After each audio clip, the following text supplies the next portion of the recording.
Hello viewers, வணக்கம். Welcome to tickling taste. உப்பு கரை படிஞ்ச பாத்ரூம் வாலியை பக்கெட்டை எப்படி க்ளீன் பண்ணுறது ஒரே பொருளில் அப்படிங்கிற டிப் தான் இன்றைக்கி பார்க்க போகிறோம். வீடியோக்குள்ளே போகிறதுக்கு முன்னாடி நம்ம சேனலை சப்ஸ்கிரைப் பண்ணி பெல் ஐக்கான் கிளிக் பண்ணிக்கோங்க. வாங்க பார்க்கலாம். பாருங்கள், இந்த பக்கெட்டு எந்த அளவுக்கு உப்பு கரையாக இருக்குன்னு. எங்கள் வீட்டில் போர் வாட்டர் தான் இருக்குது. அது ரொம்பவே சால்ட்டியாக ஹார்ட் வாட்டராக இருக்குங்க. எவ்வளோ தான் 10 நாளைக்கு ஒரு தடவை பக்கெட்டை விலக்கி வச்சாலும் இந்த மாதிரி மறுபடியும் பக்கெட் வெள்ளை நிறத்துக்கே மாறிடும். ஒரே பொருளில் ஒரு சூப்பரான சொல்யூஷன் கண்டுபிடிக்க போகிறோம். அதுக்கு ஃபஸ்ட்டு கையில் க்ளோவ்ஸ் போட்டுக்கணுங்க.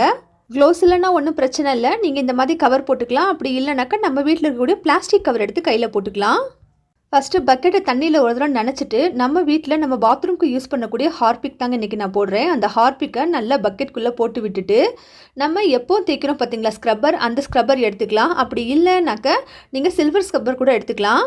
உங்களுக்கு விருப்பமாக இருந்தால் நம்ம பாத்திரம் விளக்கக்கூடிய சோப்பு இருக்குது பார்த்தீங்களா, அதையும் கொஞ்சம் எடுத்துக்கிட்டு இந்த ஹார்பிக் மேலே வச்சு தேய்ச்சோம் அப்படின்னாக்கா இன்னுமே ரிசல்ட் நல்லா கிடைக்கும். ஆனால் இது ரெண்டும் ரியாக்ட் ஆகும்போது நமக்கு கொஞ்சம் ஸ்மெல் வரும் பார்த்தீங்கன்னா, அதனால் நீங்கள் கொஞ்சம் கேர்ஃபுல்லாக இதை செய்யணும். அதுக்காக இன்றைக்கி நான் வெறும் ஹார்பிக்கில் மட்டும்தாங்க உங்களுக்கு சொல்லியிருக்கேன்.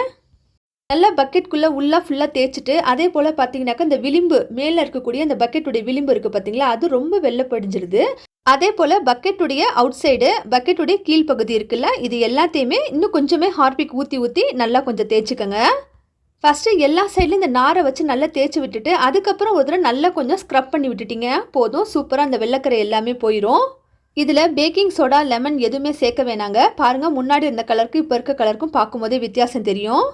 பேக்கிங் சோடா, லெமன் இதெல்லாம் சேர்க்குறதுனால அதிகப்படியான ஒரு ஸ்மெல் வரும். அப்போ என்ன ஆகும்னா நமக்கு அது அலர்ஜி ஆகக்கூடிய சான்ஸ் இருக்குது. அதுக்கு தான் அதெல்லாம் சொல்லலை. அவசியம் இதை ட்ரை பண்ணி பாருங்கள்.